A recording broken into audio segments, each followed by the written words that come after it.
mad. In the mouth of man. It's a setup. I just have to work out how it's set up. Kane's writing has been known to have an effect on his readers. See this? It's a map. This whole thing has been staged. You just get out. This is not reality. It's all happening for real, Trent.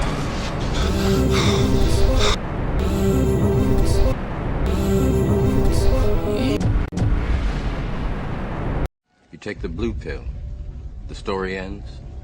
You wake up in your bed and believe whatever you want to believe.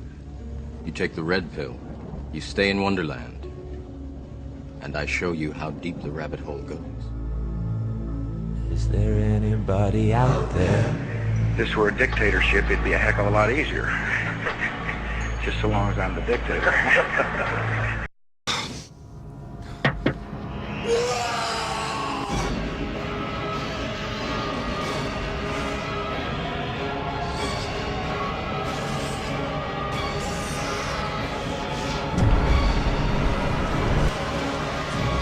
I know this book will drive people crazy. Well, let's hope so.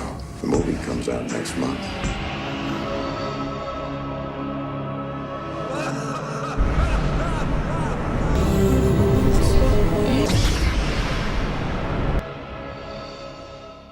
Just get out.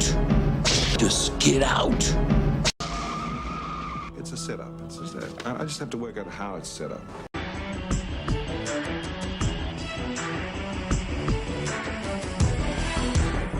It'll drive you absolutely mad.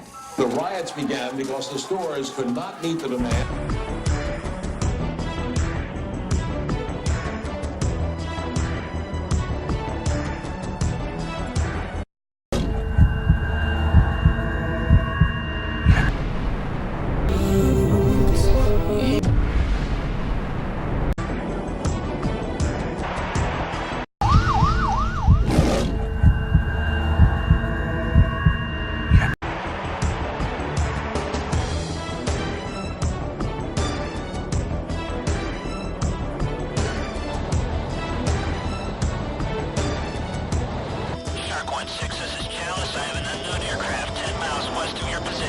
Roger, Chalice, 20 orders now.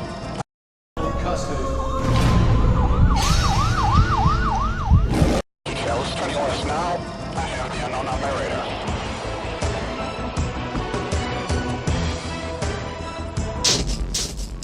I need to know if he's alive or dead, and I need that book.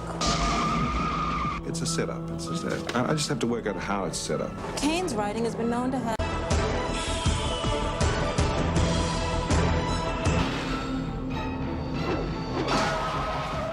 See this? It's a map. This whole thing has been staged. You just get out.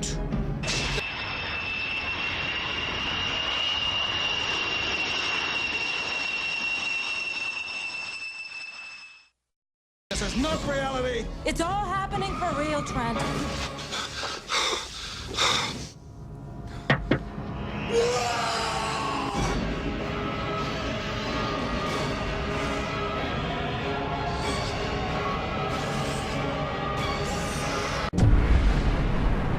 It was 1981 when Gaddafi laid claim to a big chunk of the Gulf of Sidra, and American F-14s ended up having to shoot down 2 Libyan fighter jets in self-defense. 5 years later, our 6th Fleet sailed over the imaginary line in that same Gulf of Sidra that Gaddafi called the Line of Death, and when challenged, our Navy ended up sinking 2 of their ships. A month later, President Reagan ordered powerful airstrikes against Libya just days after a bomb blast at La Belle nightclub in Berlin. That killed 2 American servicemen and a Turkish woman, also injuring 229 others, including 79 Americans. Reagan said at the time that we had irrefutable evidence Libya was behind the bombing, and he also said this. When our citizens are abused or attacked anywhere in the world on the direct orders of a hostile regime, we will respond so long as I'm in this Oval Office. Self-defense is not only our right, it is our duty.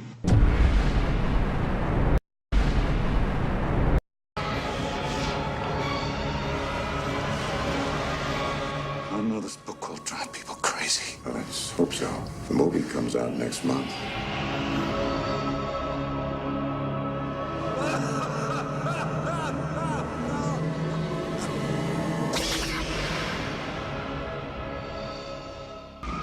It's a setup. It's just that. I just have to work out how it's set up.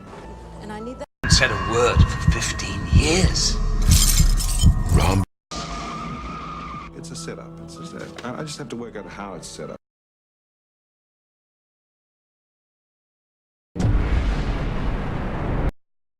Seems to be a slight change in the U.S. naval policy in the Persian Gulf.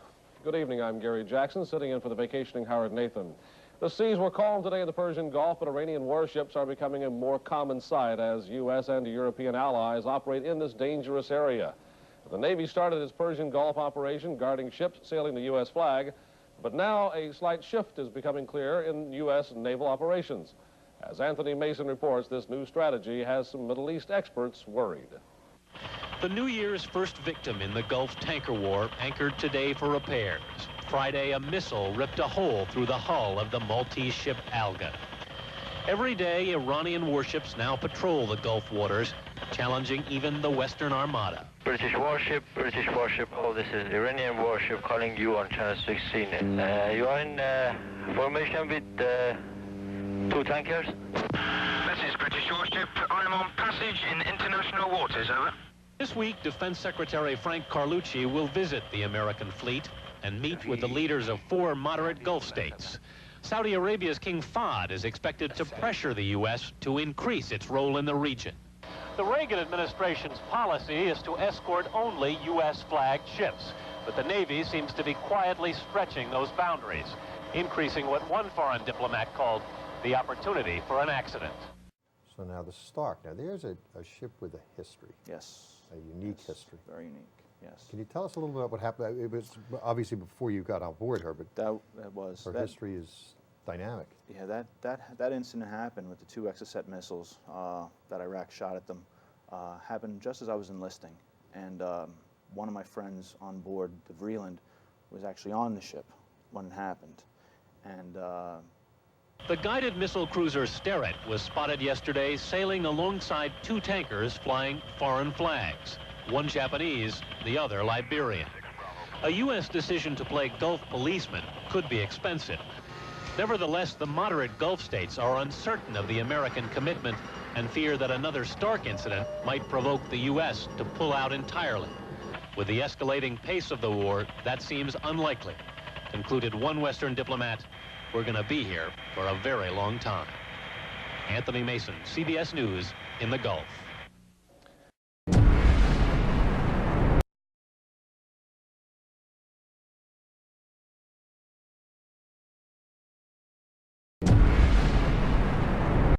Since the Karg Island oil terminal had come under repeated Iraqi attack since early in the war, Iran had switched much of its production to the offshore rigs at Sassan and Siri. On the 18th of April, the frigate USS Samuel B. Roberts issued a warning to the crews of both platforms that they were going to be destroyed. After the Iranians evacuated the platforms, sailors from the Roberts boarded them and discovered large numbers of anti-aircraft guns and missiles. The platforms were then destroyed by gunfire, while aircraft from the carrier Enterprise prevented any interference.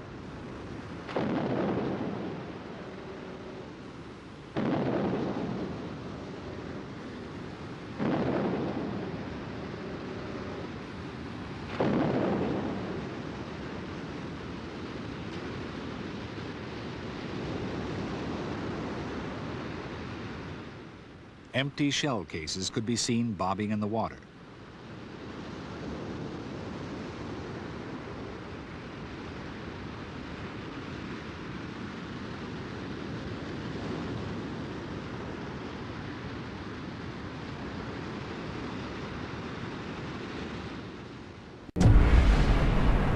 In 1988, the USS Vincennes mistakenly shoots down an Iranian jetliner over the Persian Gulf. All 290 people aboard are killed. The United States later agrees to pay nearly $62 million in compensation.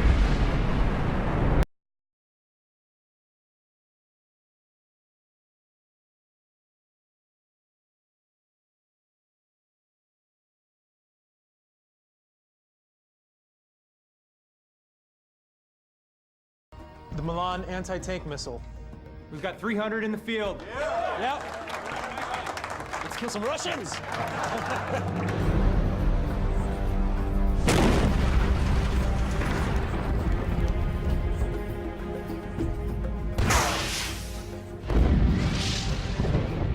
Voting to pump up the money for the freedom fighters is the only way for the Northeastern liberal to prove that he's serious. How much are you asking for?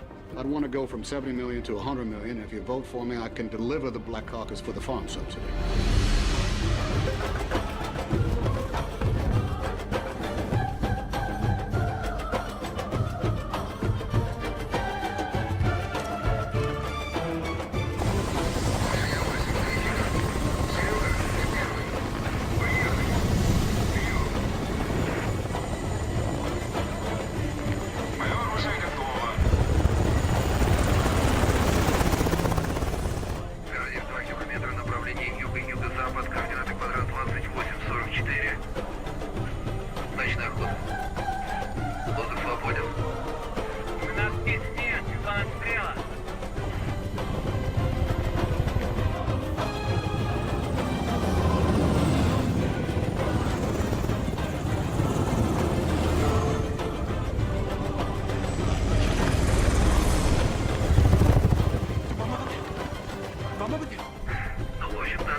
Совершенно мимо больше. Заряжай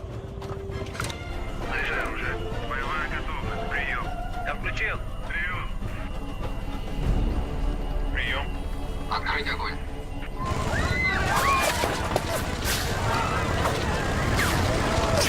И вообще, что такое серьезное отношение? Что надо под этим понимать, а? Ваш! Это на что, о верности, что ли?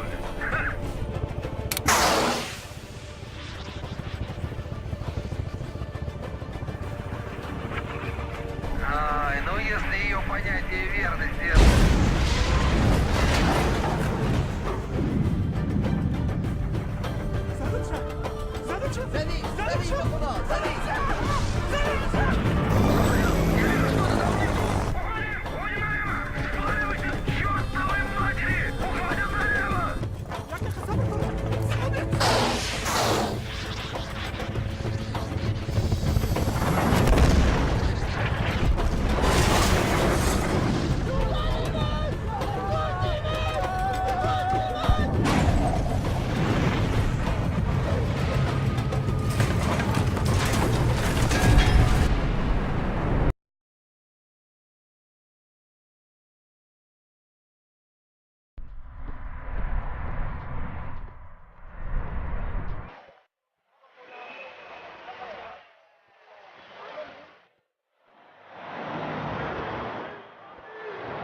Man, battle stations missile, spin up all missiles.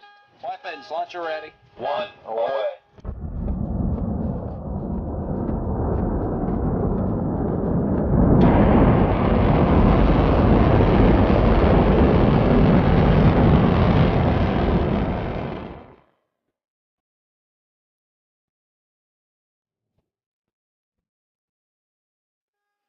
Weapons tab on my mark. Time will be 231315 Zulu. Day 238. Stand by.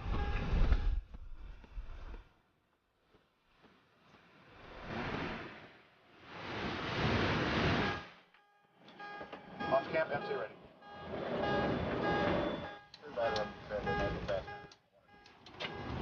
Tom, weapon system in condition 1SQ. 3 away.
the ground at nearly 500 miles an hour.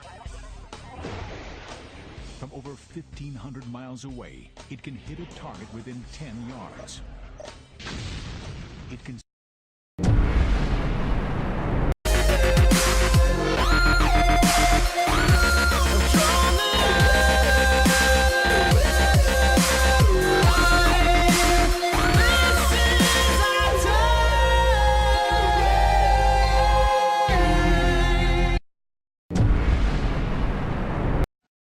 and destroy the enemy without a pilot.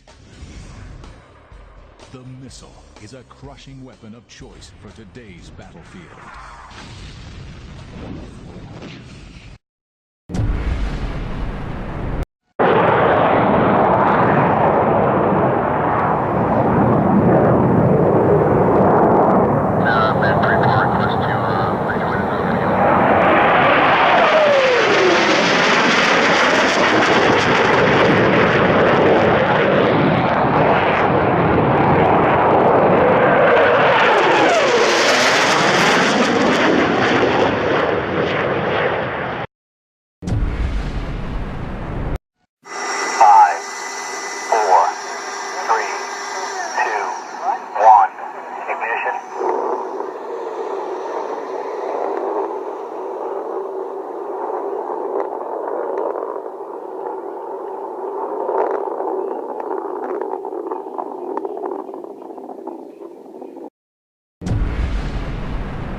This is the U.S. Army's state-of-the-art tank, the M1A2. With its computer-controlled firing systems and digital communications, this giant lump of metal is highly sophisticated. On launch from the delivering aircraft, the CBU-105 guides to the target area by means of a smart, wind-corrected tail kit. When the CBU-105 reaches the target area, a signal from the weapon electronics initiates a linear-shaped charge, splitting open the dispenser panels. The 10 Blue 108 submunitions are mounted to the CBU-105 spine, and deployment is accomplished by a gas bag ejection system. The 5 Blue 108 submunitions contained in the forward bay are ejected first, followed by the aft bay. The drogue parachute and main parachute bring the Blue 108 to a vertical position.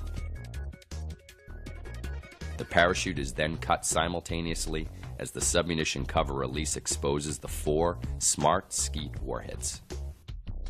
Upon rocket motor initiation, the Blue 108 spins, halts descent, and climbs. The individual smart skeets are released. The skeet searches for a target.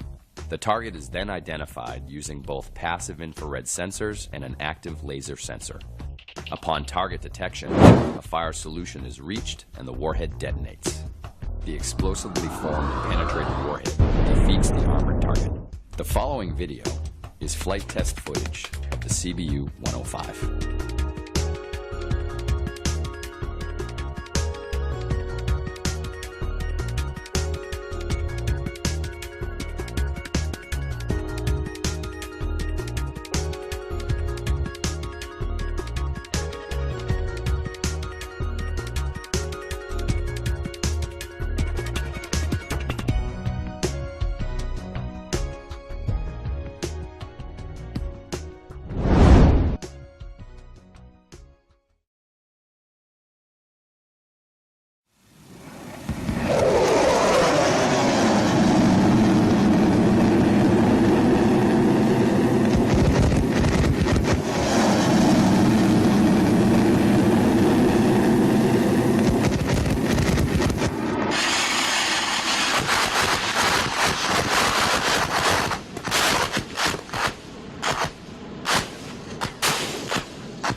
I couldn't help but say to him, just think how easy his task and mine might be in these meetings that we held if suddenly there was a threat to this world from some other species, from another planet, outside in the universe.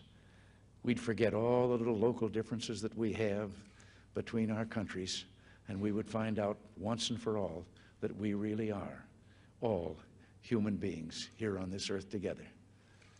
Well, I don't suppose we can wait for some alien race to come down and threaten us, but I think that between us we can bring about that realization.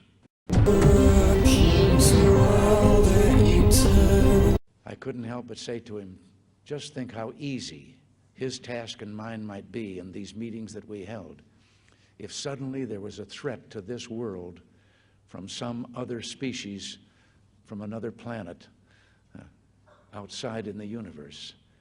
We'd forget all the little local differences that we have between our countries, and we would find out once and for all that we really are all human beings here on this earth together.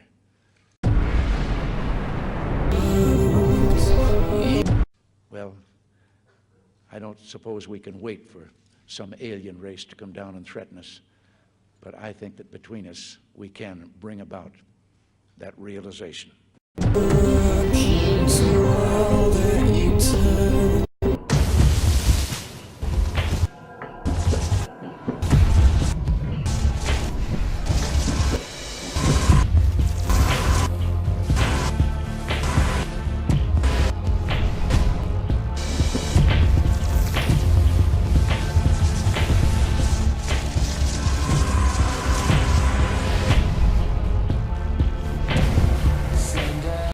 Well, I don't suppose we can wait for some alien race to come down and threaten us, but I think that between us we can bring about that realization.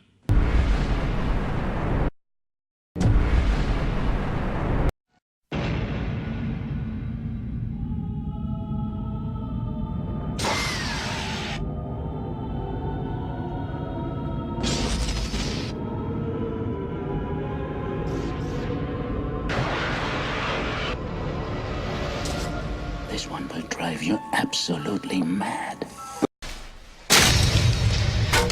Listen, be careful tonight. A lot of nutcases come out. 2 months ago, without a trace. Haven't said a word for 15 years.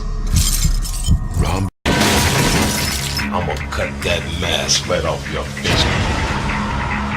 2 months ago, without a trace. I need to know if he's alive or dead. Custody.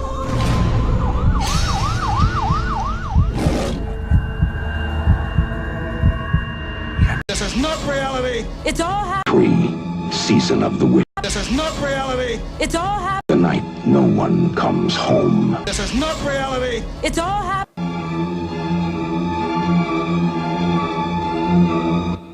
This is not reality. It's all happening. Custody.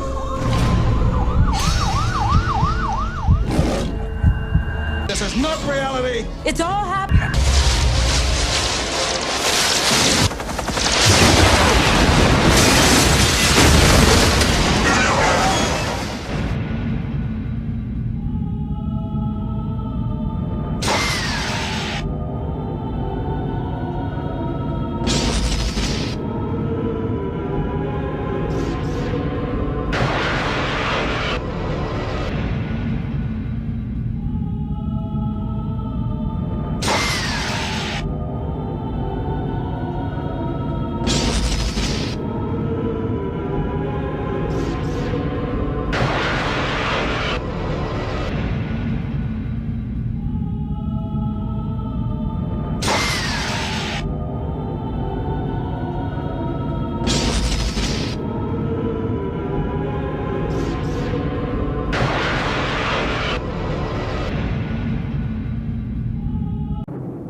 Smoke billows from the barracks of the elite Kuwaiti Royal Guard, the center of resistance as they fought fiercely to protect the Emir's palace. Kuwaitis fought bravely but were seriously outgunned. The arrival of Iraqi helicopter gunships signaled the inevitable climax. The appearance of the airborne forces aboard Soviet-made craft meant the end of the brief but bloody struggle by Kuwaitis to keep their independence, to deny Saddam Hussein his dream of domination. At least one of the helicopters had been brought down, the fate of its crew uncertain. Iraq didn't release any casualty figures for its own side, but it's now clear that for Kuwait, such a small country, the human price had been very high. As the clearing up began, it was reported that several hundred Kuwaitis had died. For the rest, and many foreign nationals, the future seemed extremely unclear, even dangerous.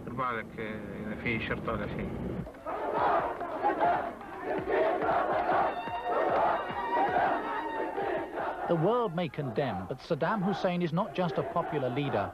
He's a man fanatically revered by the vast majority of Iraq's 18 million people.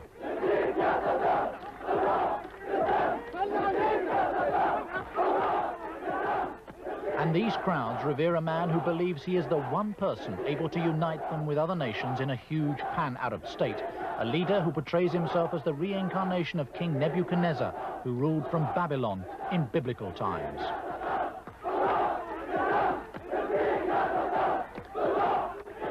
As in so many totalitarian states, the leader's presence is felt and celebrated everywhere. His full name is Saddam Hussein al-Takriti, after the small town of Takrit where he comes from, where he first joined the youth wing of the ruling Ba'athist party. There are many stories of the young fanatic who literally fought his way up the party machine, personally murdering as he established his credentials for command in what's always been a violent society. For all his military uniforms and titles, Saddam Hussein has never served in Iraq's armed forces and never had military training. Yet it's the army as much as his secret police who keep him in power. An army regularly purged of any officers who step out of line. An army trusted no further than the political commissars attached to every unit.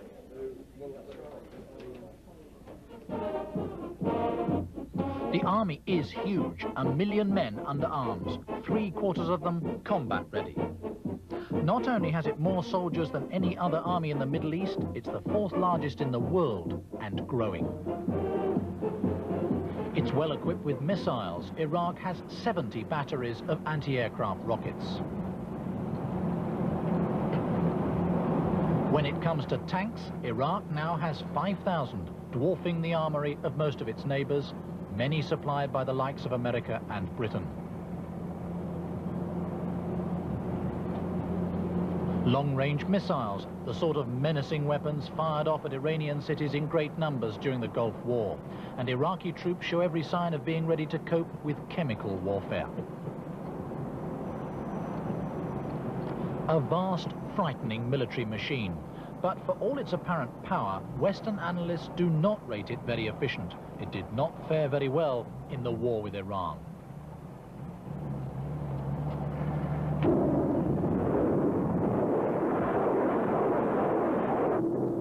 Savage, costly, and largely futile. Baghdad, 1991. The Tomahawk has its baptism of fire. Wave after wave of cruise missiles hit their targets. Yes, the latest Tomahawk cruise missile to fly just over our position here. Operation Desert Storm catapulted the Tomahawk onto the world stage. A smart flying bomb that struck with awesome precision.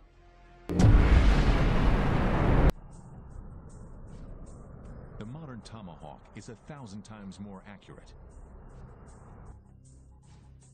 First, it takes a photo of the target area and compares it to a digital photo in its computer memory.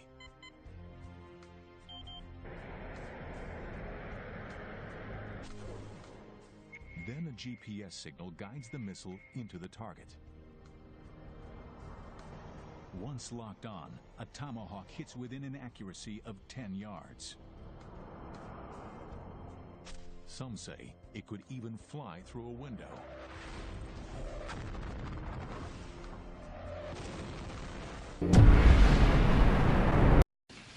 Certain that we stand at a defining hour.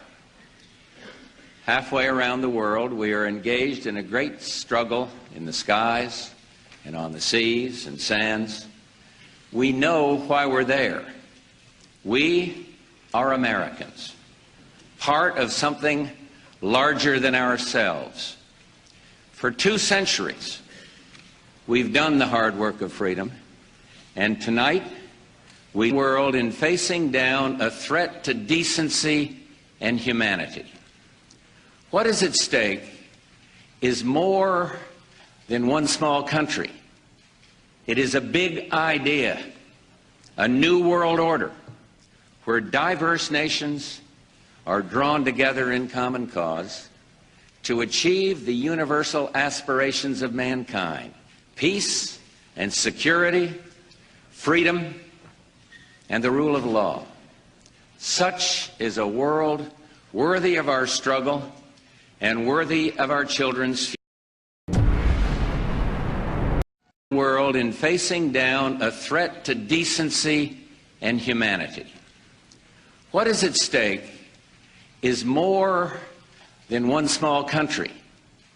It is a big idea, a new world order, where diverse nations are drawn together in common cause to achieve the universal aspirations of mankind: peace and security, freedom, and the rule of law. Such is a world worthy of our struggle and worthy of our the limits who would contradict investigation that he and the rule of law that went from the Iranian arms sales to the for covert operations in the Middle East for which there was no legal authority, in the illegal arms diversion to the Contras, and even the sales of arms to the Iranians than Reagan did. Of course, Bush denies he had any involvement whatsoever with any of these scandals, but the investigative reports, press, but not Hirsch, has fully documented the extent of Bush's involvement. Hirsch did come out with one other devastating revelation that the committees covered over. He learned that there was a second illegal diversion of funds from the Iranian arms sales to Israel via a Swiss bank account for covert operations in the Middle East for which there was no legal authority. Now, of the connections that he picked up when he was CIA director. So we have not only Noriega, but we have a dozen or dozens of Noriegas who have blackmail control of this man. Now, one would like to give anyone the benefit of the doubt and say, hopefully they're going to be more moderate, but this man even wished he to be more moderate on CIA activities, would have an uphill fight, because that establishment has got so much dirt on him. And I personally don't believe he really has any desire or instincts to withdraw from them. I think he sees a secret world that goes back to that skull and bones thing at Yale, that kind of secret elite manipulation, the Knights of Malta. I think psychologically he's just deeply committed to a view of the world where there's elite insiders who are well above the normal laws of man and God. You look at see who's been the heads of the CIA all these years, and it's been people who've been right up at the top and interlocked with the top people in the American power structure.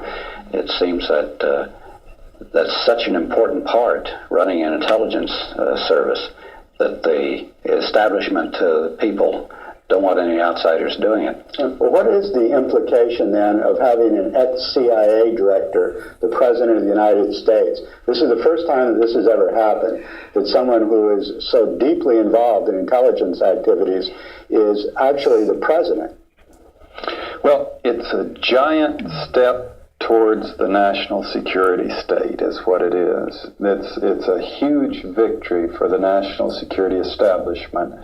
And always remember that although it goes far beyond the CIA, but the CIA was created in the National Security Act of 1947. And the national security establishment has the CIA as one of the inner chapters, so to speak.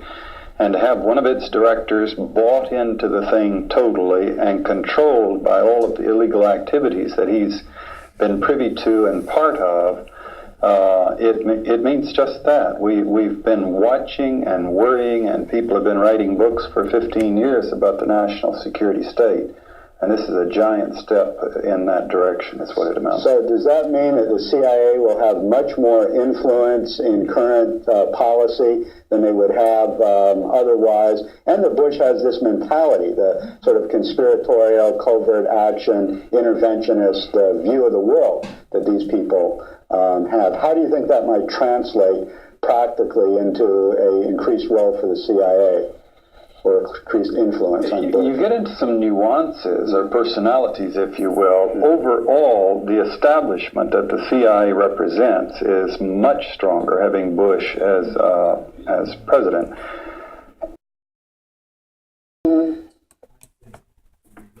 We are facing the most serious constitutional crisis that this country has faced since the Civil War.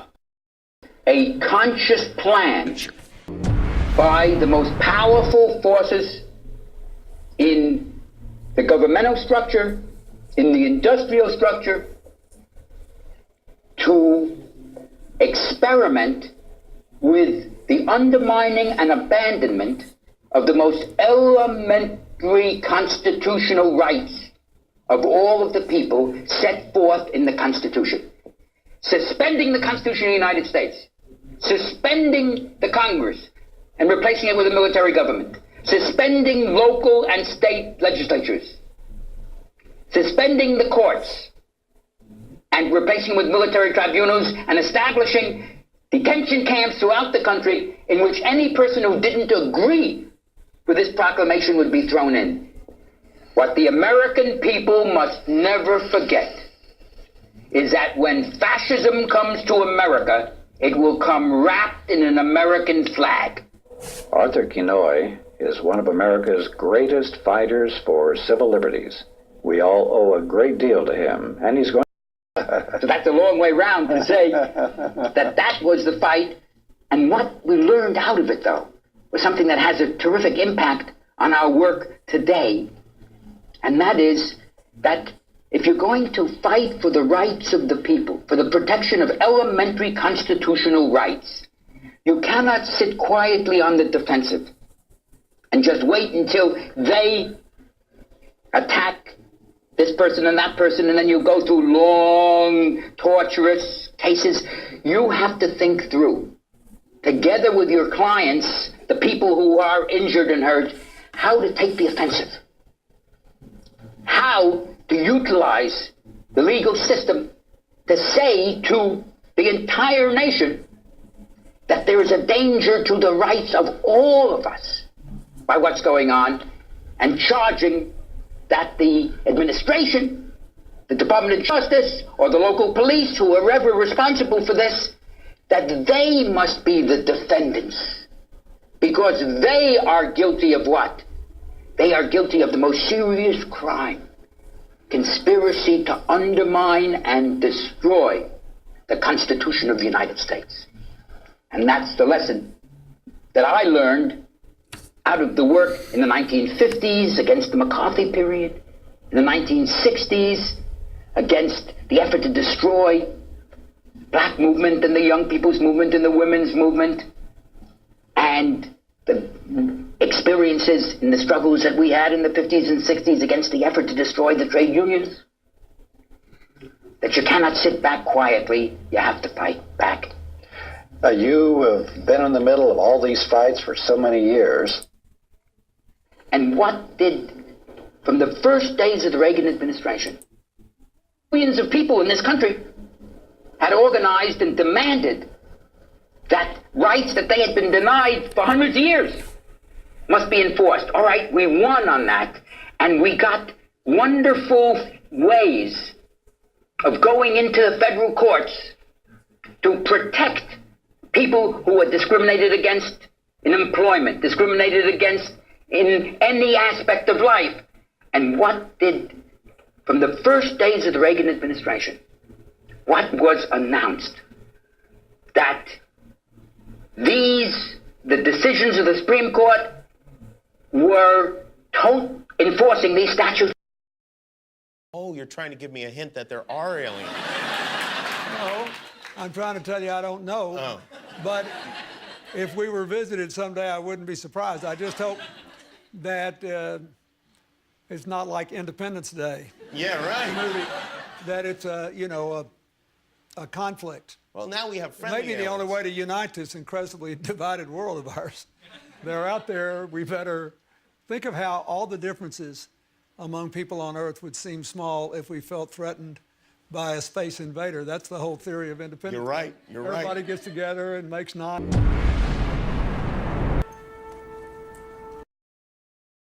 Oh, you're trying to give me a hint that there are aliens. No, I'm trying to tell you I don't know. Oh. But if we were visited someday, I wouldn't be surprised. I just hope that it's not like Independence Day. Yeah, right. That it's a conflict. Well, now we have friendly Maybe the only way to unite this incredibly divided world of ours. They're out there. We better think of how all the differences among people on Earth would seem small if we felt threatened by a space invader. That's the whole theory of independence. You're right. Everybody gets together and makes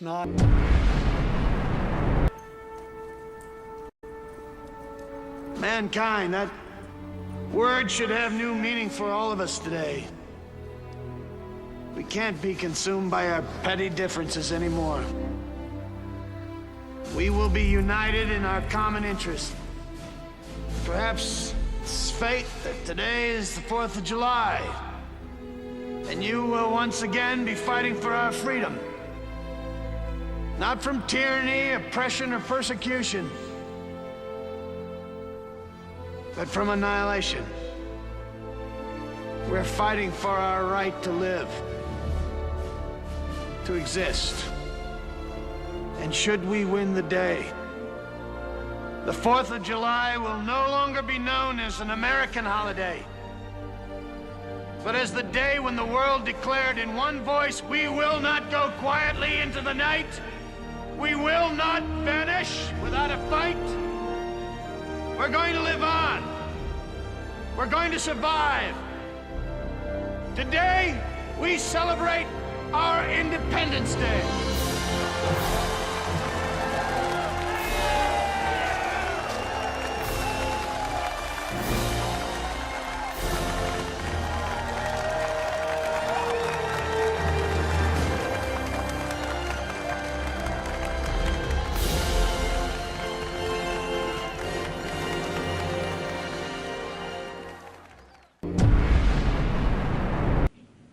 In our obsession with antagonisms of the moment, we often forget how much unites all the members of humanity. Perhaps we need some outside universal threat to make us recognize this common bound. I occasionally think how quickly our differences worldwide would vanish if we were facing an alien threat from outside this world. And yet, I ask you, is not an alien force already among us? What could be more alien to the universal aspirations of our peoples than war and the threat of war? I think maybe I'd answer it this way. I keep, in my frustration sometimes, actually, if you count some of the things going on in smaller countries and all, there have been about 114 wars since World War II. But I've often wondered, what if all of us in the world discovered that we were threatened by a power from outer space, from another planet? Wouldn't we all of a sudden find that we didn't have any differences between us at all? We were all human beings, citizens of the world, and wouldn't we come together to fight that particular threat?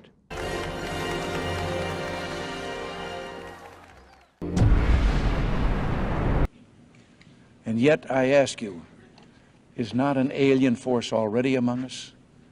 What could be more alien to the universal aspirations of our peoples than war and the threat of war? Police and the fire departments are asking It is morning. You wake up. Hey, come on. You greet your loved ones. You grab the morning paper. And although it seems like any ordinary day, it isn't. For one extraordinary reason.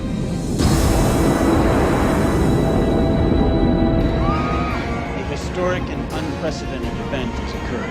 The question of whether or not we are alone in the universe has been answered. This is so cool. More ships have just arrived over India, England, and Germany. I really don't think they flew 90 billion light years to come down here and start a fight. We gotta stop them! They're gonna kill us all! They're using our own satellites against us. The clock is ticking.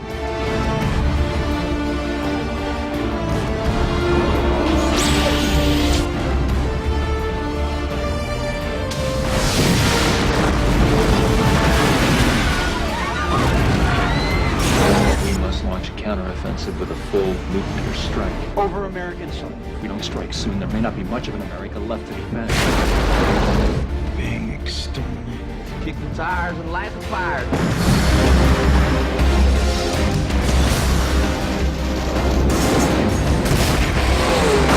We're looking at worldwide destruction in the next 36 hours. Well, you get in there,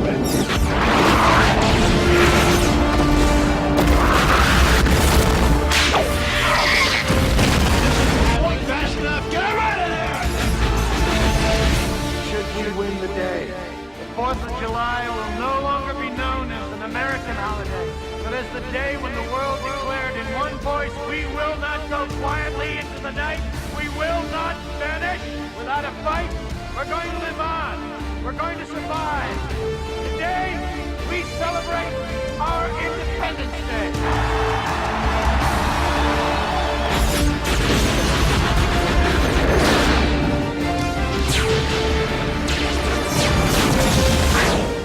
That's what I call a close encounter.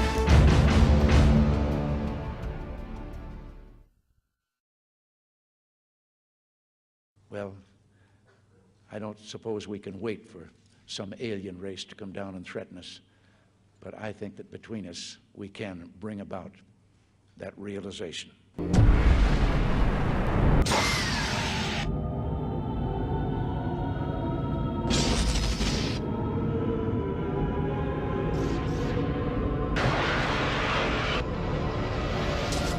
This one will drive you absolutely mad. The riot. We begin with the story of a shadowy multimillionaire who has declared a holy war against the United States. To some in the Islamic world, he is a hero. To the United States government, though, he is a terrorist, a real threat to the lives of U.S. troops. He is Osama bin Laden, and Impact's Peter Arnett takes us into his hideaway and into his mind with this first ever television interview.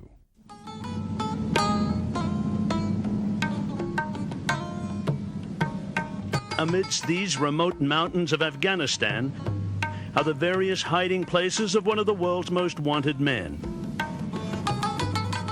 Osama bin Laden. We declared a jihad, a holy war against the United States government because it is unjust, criminal, and tyrannical. The U.S. State Department calls him one of the most significant financial sponsors of Islamic extremism in the world. He is a major terrorist financier, and with a large fortune of his own, he has bankrolled terrorist groups and individuals all over the world. The State Department links the 41-year-old bin Laden to Ramzi Youssef, alleged mastermind of the World Trade Center bombing, New York. An attempted bombing of U.S. troops in 1992, Yemen. Terrorist training camps in Sudan and Afghanistan. Islamic terrorist groups in Egypt and Algeria. Younger generation, Islamic, especially those Islamic fundamentalists, they are looking for a hero. And Mr. bin Laden fit the bill. In Western intelligence circles, bin Laden is best known for this document, a call for jihad or holy war against the thousands of U.S. soldiers now stationed in Saudi Arabia. That call to jihad came after 2 bombings of U.S. troops in Saudi Arabia. The first in Riyadh in 1995, 7 dead. The second in Dhahran in 1996, 19 dead, hundreds injured. To support his holy war, sources estimate bin Laden has up to $500 million. To execute the jihad, bin Laden has thousands of committed followers inside Saudi Arabia. They are either direct followers taking direct command and order from bin Laden, or they are small cells and groups who believe bin Laden is a godfather. His message is almost like a religious order.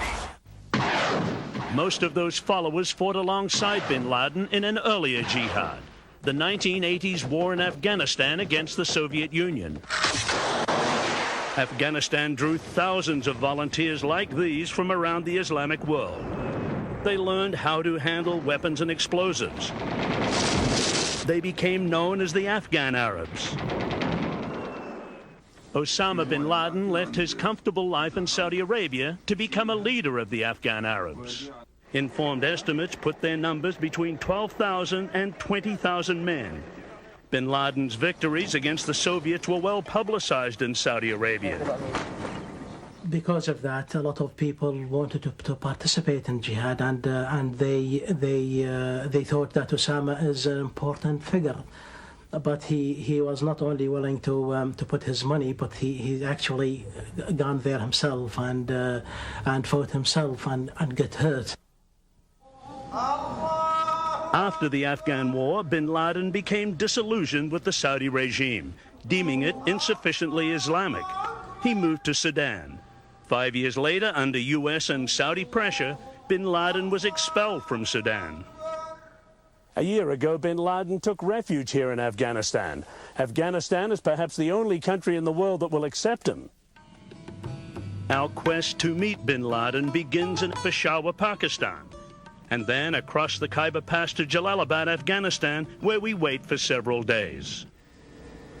Finally, bin Laden's media advisor arrives. We are allowed to take our lights and sound equipment, but not our camera. There have been assassination attempts against bin Laden, and his security force worries our camera might contain a tracking device that would give away his location. The interview will be conducted with their camera. As best as we can reconstruct it, this is the route that we took to meet bin Laden. We are put in a minivan with curtained windows and drive west. As night falls, we move to a four-wheel drive vehicle that makes its way up a rough mountain path past checkpoints manned by heavily armed men. We are searched and electronically scanned to ensure that we're not carrying a tracking device. About 5,000 feet up is a small hut. We are allowed about an hour and a half with bin Laden. We have submitted questions in advance. He agrees to answer most of them, but does not allow follow-up questions. Mr. bin Laden, you have declared a jihad against the United States. Can you tell us why? The U.S. government has committed acts that are extremely unjust, hideous, and criminal through its support of the Israeli occupation of Palestine. And we believe the U.S. is directly responsible for those killed in Palestine, Lebanon, and Iraq. Due to its subordination to the Jews, the arrogance of the United States regime has reached the point that they occupied Arabia, the holiest place of the Muslims, who are more than 1 billion people in the world today. For this and other acts of aggression and injustice, we have declared jihad against the U.S. Is the jihad directed against the U.S. government or United States troops in Arabia? What about U.S. civilians in Arabia or the people of the United States? We have focused our declaration of jihad on striking at the U.S. soldiers inside Arabia, the country of the two holy places, Mecca and Medina. In our religion, it is not permissible for any non-Muslim to stay in Arabia. Therefore, even though American civilians are not targeted in our plan, they must leave. We do not guarantee their safety. When this guy delivers his statements attacking the U.S. presence or his call for jihad, he is justifying these actions in very explicit Quranic, Islamic terms with a long, it's like a careful legal brief. The U.S. government charges bin Laden with supporting terrorist activities throughout the Middle East. The U.S. today has set a double standard, calling whoever goes against its injustice a terrorist. It wants to occupy our countries, steal our resources, impose agents on us to rule us, and then wants us to agree to all this. If we refuse to do so, it says we are terrorists. When Palestinian children throw stones against the Israeli occupation, the U.S. says they are terrorists. Whereas when Israel bombed the United Nations building in Lebanon, while it was full of children and women, the U.S. stopped any plan to condemn Israel.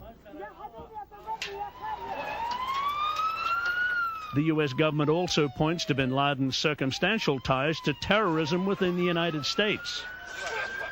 Mr. bin Laden, if you had an opportunity to give a message to President Clinton, what would that message be? Mentioning the name of Clinton provokes disgust and revulsion. The president has a heart that knows no words. A heart that kills hundreds of children definitely knows no words. Our people in Arabia will send him messages without words, because he does not understand words. If there is a message that I may send through you, I address the mothers of the American troops.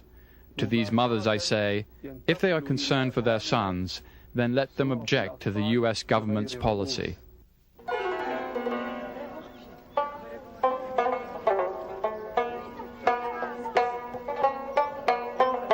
But in Afghanistan, bin Laden is beyond the reach of U.S. law enforcement. The country is dominated by the Taliban, a movement of religious students turned warriors who have imposed their harsh interpretation of Islam. The Taliban have recently declared that bin Laden is their guest, providing he does not attack other nations. But bin Laden may have other ideas. What are your future plans? You'll see them and hear about them in the media. God willing. I heard you've been working for the government.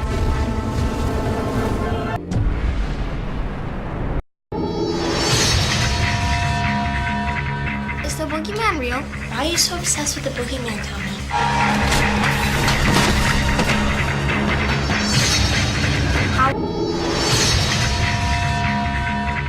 Is the boogeyman real? Why are you so obsessed with the boogeyman, Tommy?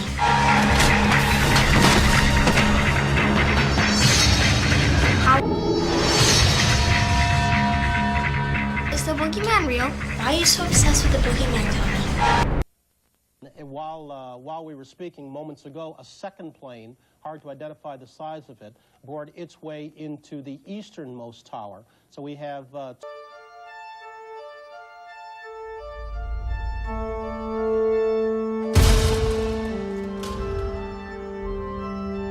It's a matter of time, I suppose.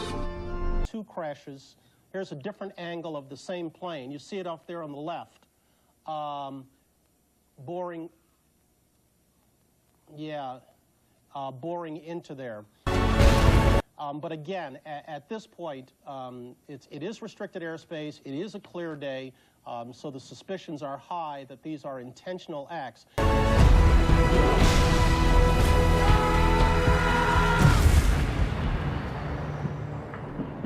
But the FBI at this point is still trying to confirm that these are intentional acts. We have another eyewitness on the phone.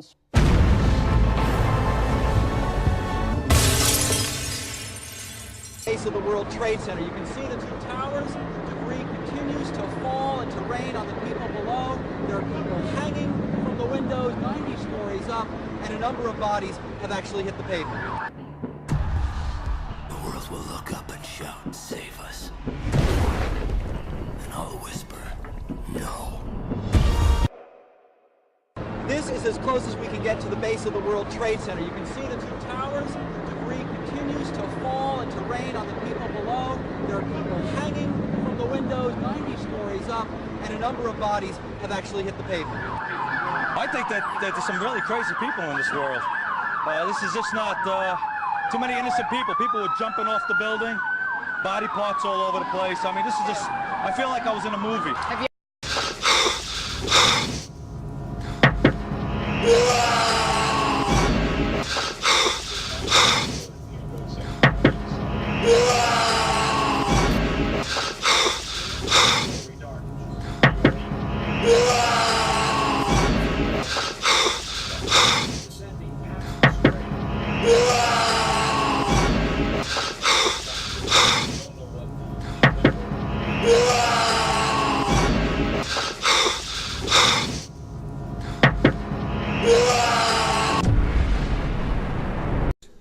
He wills. We have confidence because freedom is the permanent hope of mankind, the hunger in dark places, the longing of the soul. When our founders declared a new order of the ages, when soldiers died in wave upon wave for a union based on liberty, when citizens marched in peaceful outrage under the banner Freedom Now, they were acting on an ancient hope that is meant to be fulfilled. History has an ebb and flow of justice, but history also has a visible direction set by liberty and the author of liberty.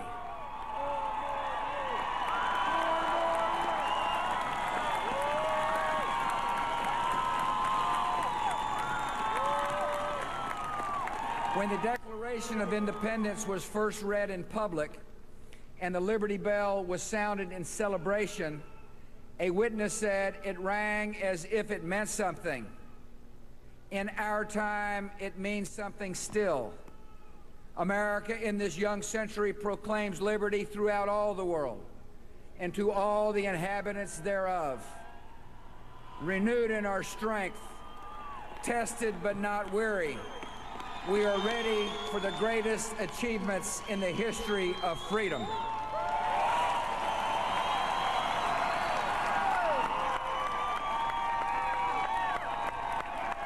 May God bless you, and may He watch over the United States of America. That there's going to be a nuclear war. Well, I don't suppose we can wait for some alien race to come down and threaten us, but I think that between us we can bring about that realization.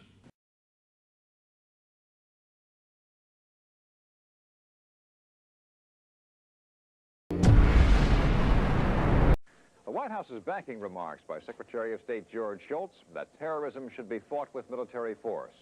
Shultz says the public should support such action, even if it endangers innocent lives. CNN's Ralph Begleiter reports from the State Department. The Secretary of State stayed out of public view following his landmark comments on preemptive military action against terrorism, but a controversy swirled around him for saying that Americans must understand that using military force to combat terrorism has the potential for loss of life of some of our fighting men and some innocent people.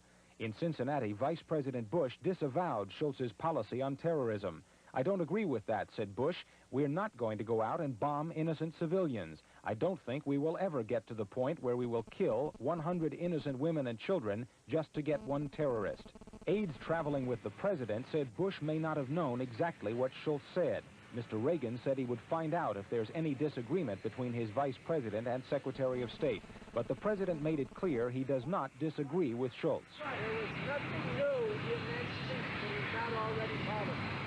Pentagon officials have been wary of using military force against suspected terrorists, fearing that could fan the fires of anti-American sentiment among other terrorists. Given the recognition that terrorism is in fact a kind of warfare, and therefore it may have to be responded to with a warlike action or military action, there is the possibility that civilians who may be innocent might be involved. For the Reagan administration, the debate over how to respond to terrorism comes at a delicate time. There is clearly a desire to warn terrorists who might be thinking of pulling another attack before the U.S. election. But there is also evidence that Secretary of State Shultz has become frustrated with government's inability to act quickly, decisively, and without political debate at home to militarily teach terrorists a lesson. Ralph Begleiter, CNN at the State Department. Is there anybody out there? If this were a dictatorship, it'd be a heck of a lot easier. Just so long as I'm the dictator. Colonel North, in your work at the NSC, were you not assigned at one time to work on plans for the continuity of government in the event of a major disaster? Mr. Chairman.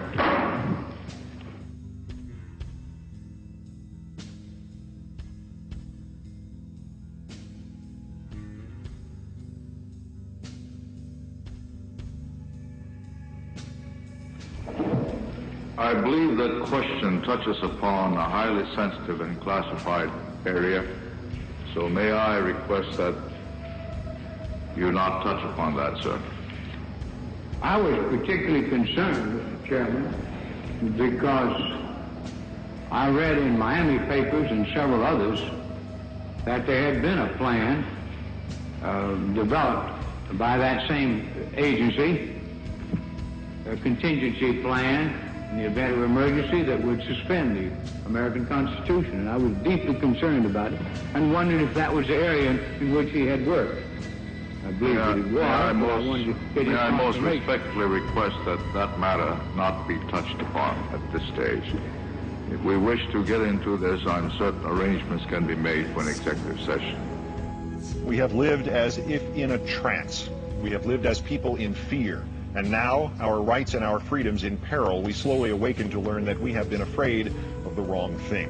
I, George Walker Bush, do solemnly swear that I will faithfully execute the office of President of the United States and will, to the best of my ability, preserve, protect, and defend the Constitution of the United States. So help me God. I'm not too sure what he thought he was swearing to when he took the oath of office to uphold the Constitution and our laws. You can roughly locate any community in the world, somewhere along a scale running all the way from democracy to despotism. A government more dangerous to our liberty than is the enemy it claims to protect us from. Avoid the comfortable idea that the mere form of government can of itself safeguard a nation against despotism. The Military Commissions Act of 2006. And what I read here is pretty chilling. And if you somehow think habeas corpus has not been suspended for American citizens, but only for everybody else, ask yourself this. If you are pulled off the street tomorrow and they call you an alien or an undocumented immigrant or an unlawful enemy combatant, exactly how are you going to convince them to give you a court hearing to prove you are not? The bigger this war gets, the more freedoms we lose. It's time to stop submitting to this tyranny. It's time to realize that we're being enslaved. Uh-oh, it's our tax dollars at work to protect us from ourselves. Hey guys, I used to be one of you. Stop selling out your own species!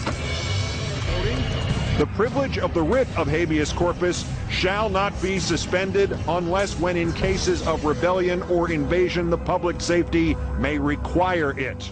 We have handed a blank check drawn against our own freedom to a man who may now, if he so decides, declare not merely any non-American citizens unlawful enemy combatants and ship them somewhere, anywhere, but may now, if he so decides, declare you an unlawful enemy combatant and ship you somewhere, anywhere. What I say goes, see? I'm the law around here.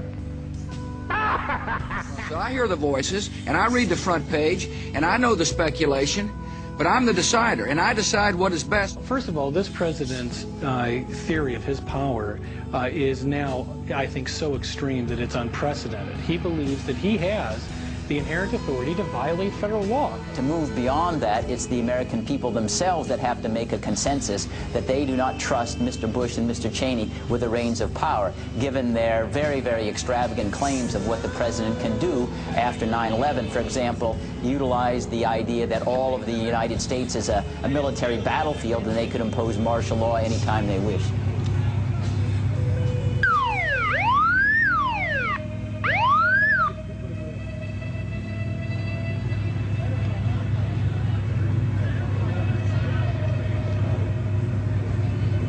Attention, attention, attention.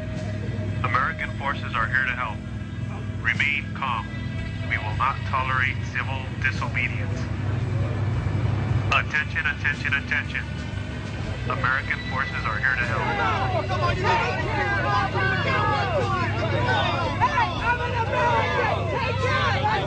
Let's go! Let's go! People are dying alive! One more.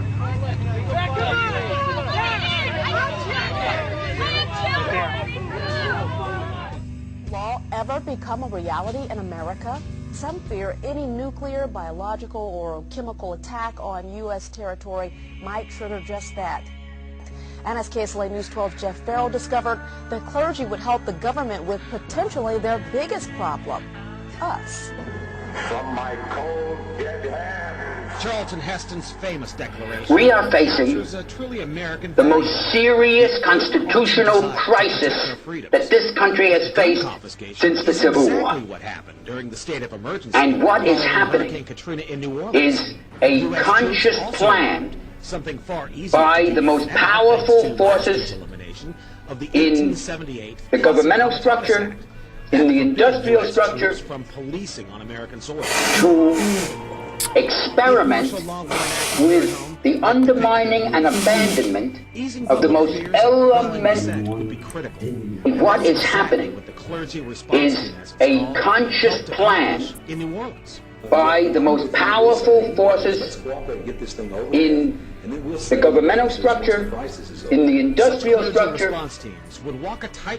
to experiment with the undermining and abandonment of the most elementary constitutional rights of all of the people set forth in the Constitution. Suspending the Constitution of the United States, suspending the Congress and replacing it with a military government, suspending local and state legislatures, suspending the court. Civil rights advocates believe the amount of public cooperation may depend largely on how long they expect a suspension of their rights might last. Jeff Farrell, KSLA News 12 report. But you feel America is going to be under some martial law pressure as soon as we get attacked again? Is that correct? The Homeland Security Committee in Congress, with the highest level security clearances, are not allowed to see the details of PDD 51 signed May 9th of this year that literally makes the president a dictator. And last year, the president funded the John Warner Defense Authorization Act for domestic oppression of the American people. It actually says that it is for domestic insurrection and rebellion. This has nothing to do with terror. This is the military-industrial complex waging war on the people. These changes pose a threat to the survival of our republic by giving the president the power to declare martial law for as little reason as to restore public order. The 1807 Act severely restricted the president in his use of the military within the United States borders, and the Posse Comitatus Act of 1878 strengthened these restrictions with strict oversight by Congress. The new law allows the president to circumvent the restrictions of both laws. The Insurrection Act has now become the, quote, Enforcement of the Laws to Restore Public Order Act, close quote. This is hardly a title that suggests that the authors cared about or understood the nature of a constitutional republic.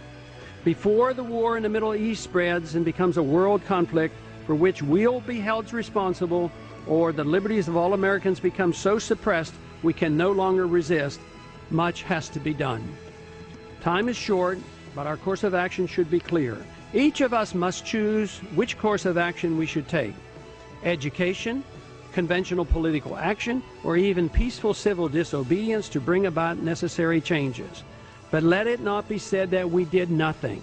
His claim that he can identify any American citizen as an enemy combatant, detain them indefinitely in Guantanamo Bay without access to lawyers, utilizing secret evidence to detain them. Those are the kinds of egregious violations of due process and notions of judicial review and checks that justify the conclusion that these are political crimes against the Constitution itself. And the greatest chance for peace comes from a society respectful of individual liberty. Anybody out there?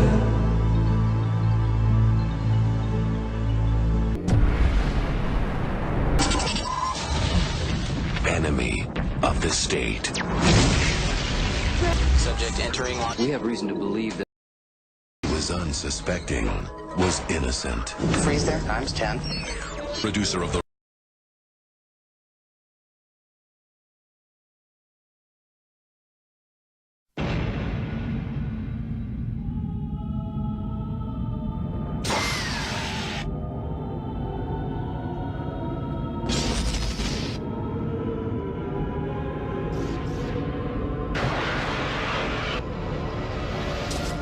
This one will drive you absolutely mad.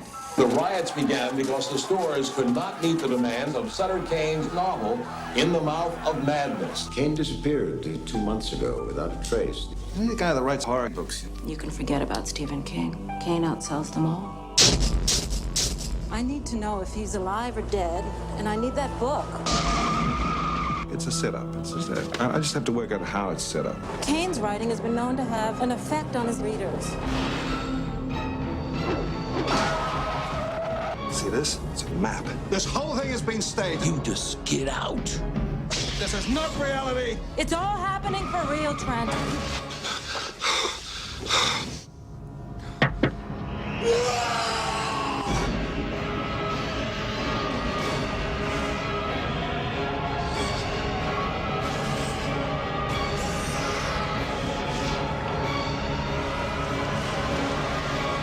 I know this book will drive people crazy. But I just hope so. The movie comes out next month.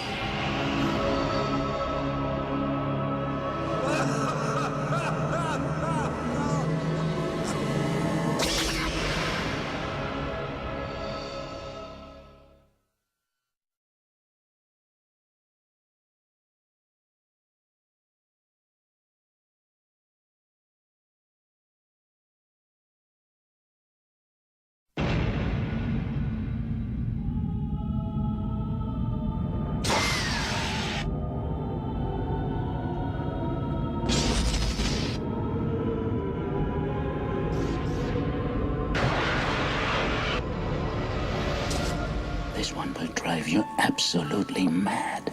The riots began because the stores could not meet the demand of Sutter Kane's novel, In the Mouth of Madness. Kane disappeared 2 months ago without a trace. You're the guy that writes horror books. You can forget about Stephen King. Kane outsells them all. I need to know if he's alive or dead, and I need that book. It's a setup.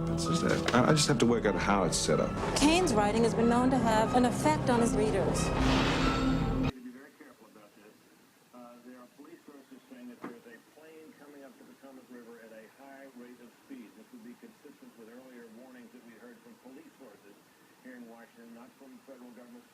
Stop for gas too, and it's you just can't go that way for fucking anything. With the construction at the highway, and then that Beamer's letting out, it's a fucking cluster spot.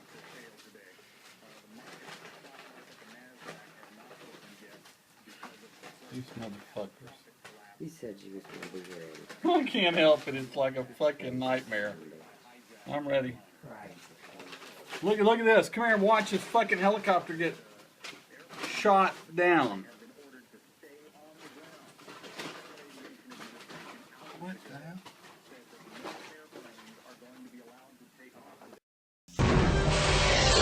You don't need federal agents. You got to follow you. You're doing, you don't know it. You're a threat now. Let's get into his life. We have you bugged it, Mr. Dean. Move to audio 3. Hey, find the wrong Target's on the move. Stay exactly where you are. Every means possible to get what we need. From on 21. Director of... I don't know what you're talking about. 19. About 15 minutes ago, bodies started dropping from the top floors of the tower closest to the highway. 18. He jumped to 17.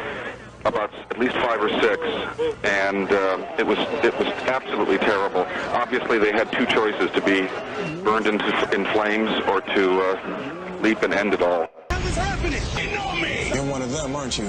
Former conspirer. I blew up the building. Switch it, target, switch. One of us died tonight. Somebody knows why. Somebody knows. Man, this is our problem. Another day, I'll be very impressed. It's not paranoia when they're really after you. Tell them to stop it now!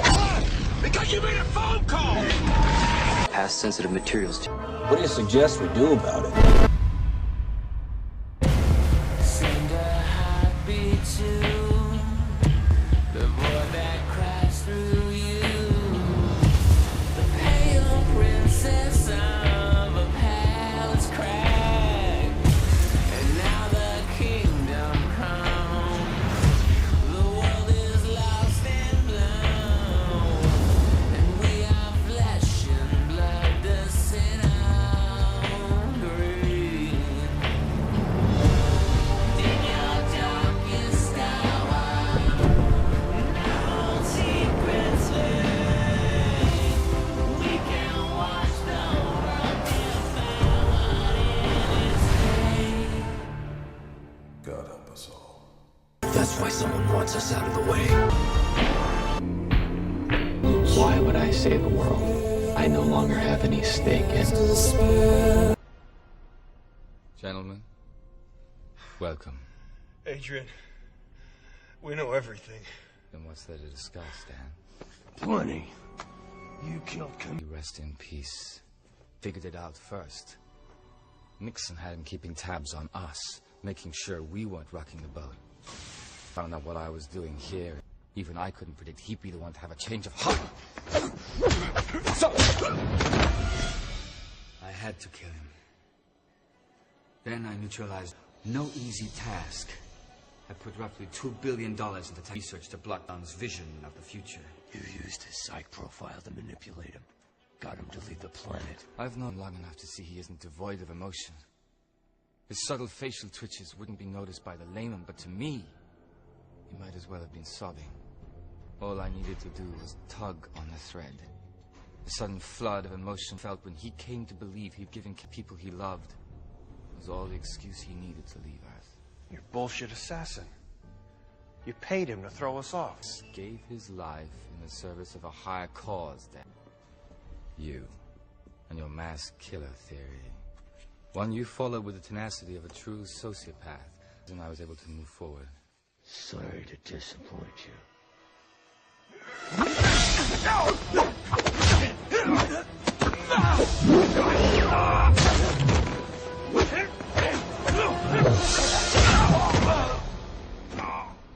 We were supposed to make the world a better place. Dan, that's exactly what I am doing. Nuclear war, human extinction.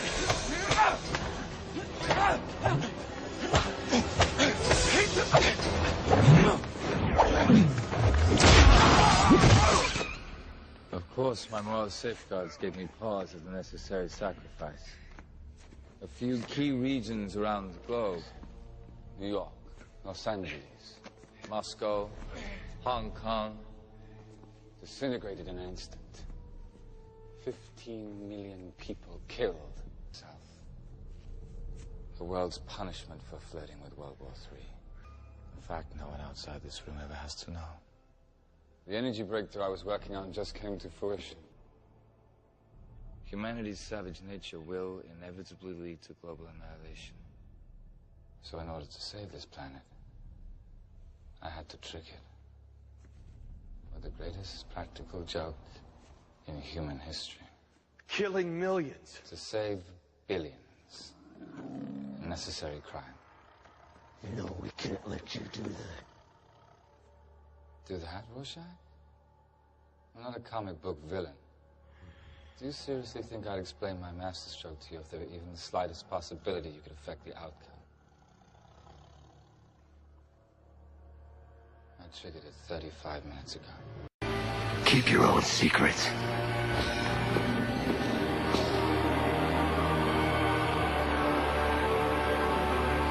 Don't even think about it. Never compromise. Not even in the face of Armageddon. That's always been the difference between us two.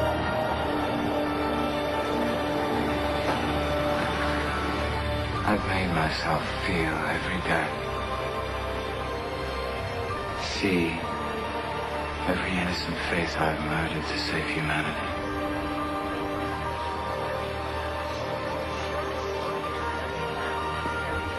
You understand, don't you? Without condoning or condemning.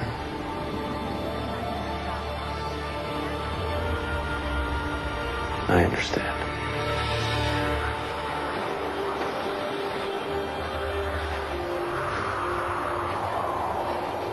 Out of my way.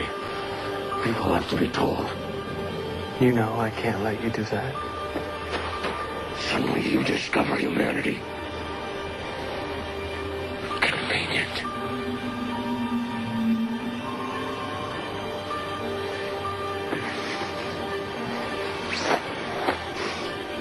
If you'd cared from the start, none of this would have happened. I can change almost anything.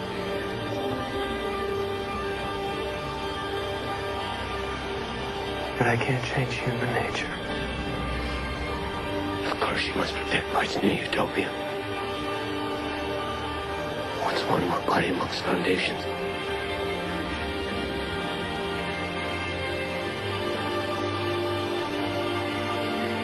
What are you waiting for?